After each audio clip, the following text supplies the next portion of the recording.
All right, Virgo, welcome to your monthly Sidereal Astrology forecast. This is for November of 2015. My name is Athen. This is for Sidereal Astrology, so if you're new to this type of astrology, do check the description down below for more information.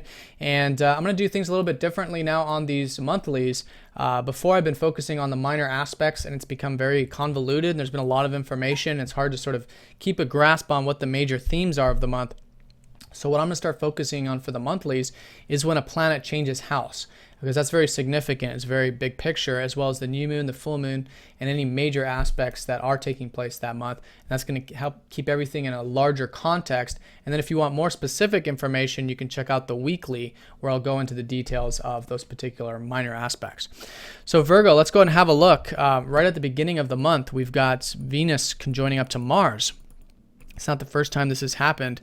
But it's a very good combination energy of yin, yang, masculine, feminine, and it's going into your first house. So there's already been a lot of focus on the self, and happy birthday, by the way, for those of you Virgos who have your birthdays at the beginning of this month. But there's been a lot of focus on self, a lot of focus on your ambitions, your drives, and that's going to continue. Now with Venus and Mars, I think you can be very motivated, actually, to pursue your values in life, to pursue the things that you feel like are your ambitions, feeling good, looking good. It's a good time to go to the salon or whatever, and just spruce up the self-image, and all of that. I think you'll just feel good doing, and I think there's a lot of motivation to do that. And getting the physical body moving, exercising, all of that is a great way of working with this sort of combination in your first house of Virgo. And you're going to have Mars here for a long time, so there should be quite the assertiveness, quite the drive to pursue those goals.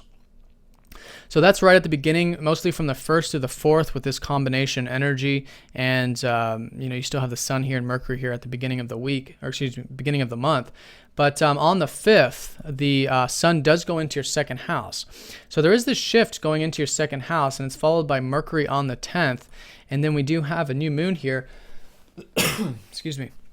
We do have a new moon here on the 11th, which is new beginnings relating to your values, relating to the material aspects of life. It might be financial for some of you, your assets, the things that you feel like are your material security, and also the things that you value on a physical level. So planting new seeds, and this is going to be a culminating point here in about 6 months when we have the full moon in that second house, and maybe even the next couple weeks when we have the full moon this month. So it's a good time for planting seeds, trying new things. The energies are lower at the beginning of this month, around the 11th. But yeah, it's a good time to continuously move towards that, especially from the second half onward. And I think naturally you're just going to be thinking quite a bit about it, and maybe even working with it in a very practical way with your ruler Mercury here in the second as well.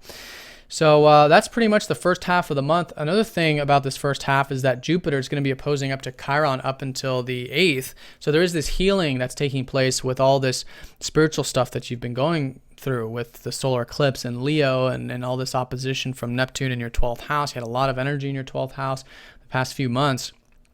But this one comes across as a lot easier. I mean, it feels positive, and it is obviously positive because it's involving Jupiter. Okay, the fact that it feels positive.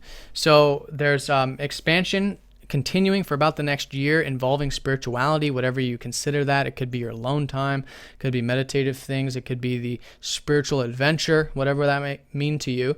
And so that kind of energy is very healing when you are doing the meditation, you are going with the flow, you are getting that rest and relaxation, with Jupiter opposing up to Chiron through the 8th. And then from the 8th onward, I think there is just this rejuvenation that takes place from that. So I do recommend that, getting that alone time, meditative time, although it is a very busy time, or could be a very busy time for you with all this first house activity. So that's the first half. Then on the 18th, we've got Neptune going station direct. And when Neptune does that, it just so happens that Saturn squares up to Neptune. And that's going to be going on all the way into December, with the high point being on the 26th, a very important aspect here. So Saturn, as you know, is our future. It's everything that we feel like is our legacy, something we're working on, we're working towards, and building a system and a structure with. Neptune is everything that's unknown, everything spiritual, and going into that unknown.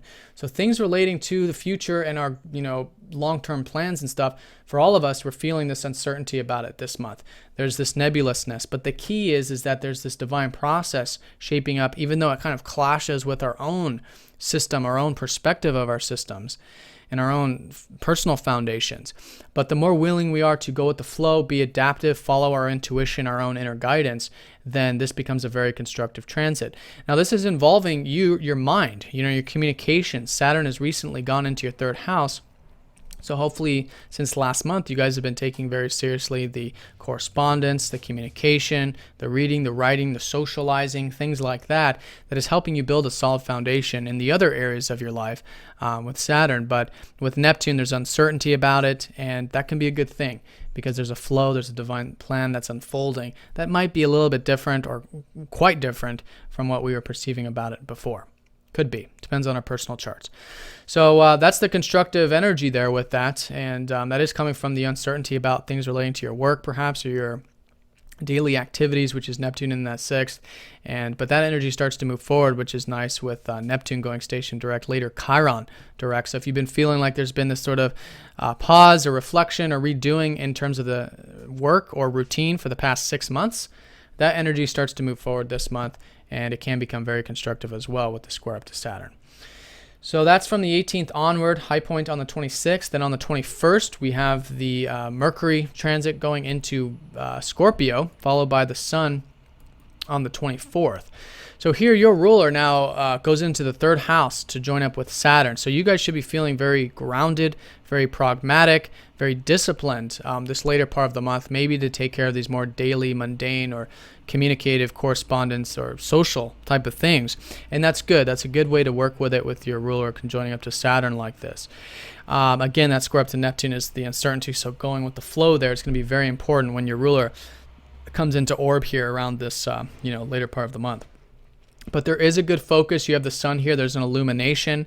And so it's a great time to really get involved with that, not only on the working hard, but also to see where we can have that passion. Where is that excitement? Where is that prana that can be had through the socializing and correspondence and daily sort of stuff. So that's the 24th. Then on the 25th, we do have this full moon in Taurus, which is your 9th house. So there is expansion. This is a house that has to do with adventure, of philosophy, of travel, of adventure, really expanding the mind, so just through wisdom. And that's a culminating point of that. So with all this more practical stuff, this is a sort of balance of the fact that there's things culminating for you with the right side of the brain, the possibilities. This is more of the practical, it's more of the possibilities. And when you're merging those two together, the left and right hemispheres of the brain, if you will, it's not really just in the brain, but it's that kind of analogy, then you're seeing the possibilities at the same time you're seeing what can be practically accomplished. And that's a great way to work with this, is that balance. So with everything that you are seeing in terms of your, what's possible, ground it, make it real, make it structured. That's this opposition up to Saturn and Mercury. Make it practical, as you normally do. And at the same time, though, there is that uncertainty about it, maybe in regarding that work or whatever. But again, it's going with the flow there and really tapping into your work so that it's more meaningful to you, or that you feel like allows you to connect on a more spiritual level, the empathic level of giving or something or contributing. That kind of thing really helps work with this square as well. So that's the 25th. And then on the 28th, we do have Chiron going station direct. Again, a lot of things starting to shift for you there in regarding the daily stuff. And then on the 29th, Mercury goes into a Fucus, which is getting deeper with the communications and things like that, which is a very healing kind of energy. So you guys are going through this sort of healing energy this later part of the month and into December, and in a way that's about seeing the truth of life, but at the same time it's transmuting it. It's seeing the positive, the possibilities of it with that full moon, how to expand it, what happens after we transform all of this, that really invokes the fuel to the more practical, grounded energy that you're involved with here on the daily sphere. All right, Virgo, so have a great month. Thanks for watching. If you guys have any questions, please let me know, and I'll see you all next time. Take care.